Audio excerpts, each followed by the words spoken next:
We provide you the platform to turn your dreams into reality. Give wings to your aspirations with KR Mangalam University. नमस्कार, आपके साथ हूं मैं आरजू दुबे। आप देख रहे हैं news nation. This video is co powered by KR Mangalam university. Srinagar की सरजमी पर जब देश के रक्षा मंत्री राजनाथ सिंह पहुंचे तो सिर्फ एक नेता नहीं, एक संदेश भी आया। अब भारत आतंकवाद पर चुप नहीं बैठेगा। पहलगाम हमले के बाद देश के हर कोने में गुस्सा था और अब इस गुस्से का जवाब भी दिया गया है। राजनाथ सिंह ने सैनिकों से कहा कि हमने दुश्मन की छाती पर वार किया है और जब जरूरत पड़ेगी फिर करेंगे। ये शब्द सिर्फ हौसला नहीं बढ़ा रहे हैं, बल्कि एक साफ चेतावनी दे रहे हैं कि अब भारत सहन नहीं करेगा। आतंकियों ने धर्म पूछकर उनको गोली मारी, लेकिन भारत ने कर्म देखकर जवाब दिया। ये वो नई नीति है जहां नरमी नहीं, निर्णायक कार्रवाई होगी। 7 मई की कार्रवाई को देश की सबसे बड़ी जवाबी कार्रवाई बताया गया। श्रीनगर से उठी ये आवाज सिर्फ LOC तक नहीं, दुनिया भर में गूंजी। भारत अब खामोश नहीं रहेगा, चाहे सरहद हो या समंदर। अब आतंकवाद और बातचीत एक साथ नहीं हो सकते। पाकिस्तान को साफ संदेश मिल चुका है, अगर बाज नहीं आया तो अंजाम बहुत भारी पड़ेगा। और क्या कुछ कहा राजनाथ सिंह ने, सुनिए। साथियों, ऑपरेशन सिंदूर सिर्फ एक ऑपरेशन का नाम भर नहीं है, बल्कि यह एक हमारी प्रतिबद्धता है, यह हमारा एक कमिटमेंट है। एक ऐसी प्रतिबद्धता जिसमें भारत ने दिखा दिया कि हम सिर्फ डिफेंस नहीं करते हैं, जब वक्त आता है तो हम कठोर निर्णय भी लेते हैं और कठोर कार्रवाई भी करते हैं। यह ऑपरेशन उस एक एक जवान की आंखों में देखा गया सपना था कि हर आतंकी ठिकाना, चाहे वह घाटियों में छुपा हो या बंकरों में दबा हो, हम वहां पहुंचेंगे और दुश्मन की छाती चीर कर हम उन आतंकी ठिकानों को खत्म करके ही हम वापस लौटेंगे।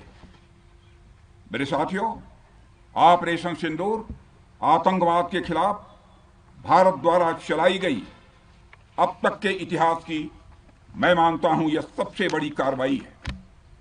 35-40 वर्षों से भारत सरहद पार से चलाए जा रही आतंकवाद का सामना कर रहा है। आज भारत ने पूरी दुनिया को यह साफ कर दिया है, यह स्पष्ट कर दिया है कि आतंकवाद के खिलाफ हम किसी भी हद तक जा सकते हैं। साथियों, आतंकवादियों ने पहलगाम में आतंकवादी घटना को अंजाम देकर भारत के मस्तक पर चोट पहुंचाने की कोशिश की है। भारत की सामाजिक एकता को तोड़ने का भी प्रयास किया गया है। उन्होंने भारत के माथे पर वार किया, हमने उनकी छाती पर वार किया है और छाती पर घाव किया है। पाकिस्तान के जख्मों का इलाज इसी बात में है कि वह भारत विरोधी और आतंकवादी संगठनों को पनाह देना बंद करे और अपनी जमीन का इस्तेमाल भारत के खिलाफ किसी भी सूरत में न होने दे।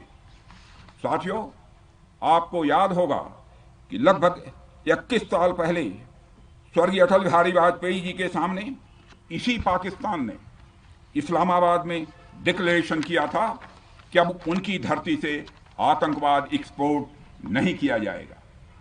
मगर पाकिस्तान ने भारत को धोखा दिया है, पाकिस्तान ने भारत को छला है और आज भी वह धोखा दे रहा है।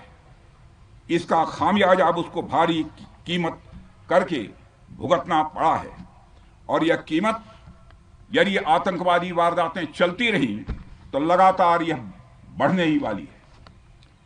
हमारे प्रधानमंत्री श्री नरेंद्र मोदी जी ने दो टूक शब्दों में आतंकवाद के खिलाफ भारत की नीति को रीडिफाइन कर दिया है, इसे परिभाषित कर दिया है, जो यह कहती है कि हिंदुस्तान की सरजमी पर किया गया कोई भी आतंकी हमला एक एक्ट ऑफ वार माना जाएगा।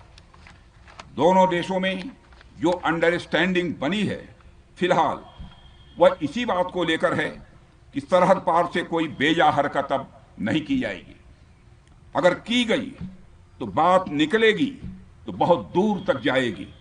साथ ही हमारे प्रधानमंत्री ने यह भी साफ कर दिया है, आतंक और बातचीत कदापि एक साथ नहीं चलेंगे और अगर बात होगी तो आतंकवाद पर होगी और पाक ऑक्युपाइड कश्मीर पर ही होगी। राजनाथ सिंह के श्रीनगर दौरे ने न सिर्फ सैनिकों के मनोबल को नई ऊंचाई दी, बल्कि पाकिस्तान और आतंकवादियों को भी एक चेतावनी की घंटी बजा दी है।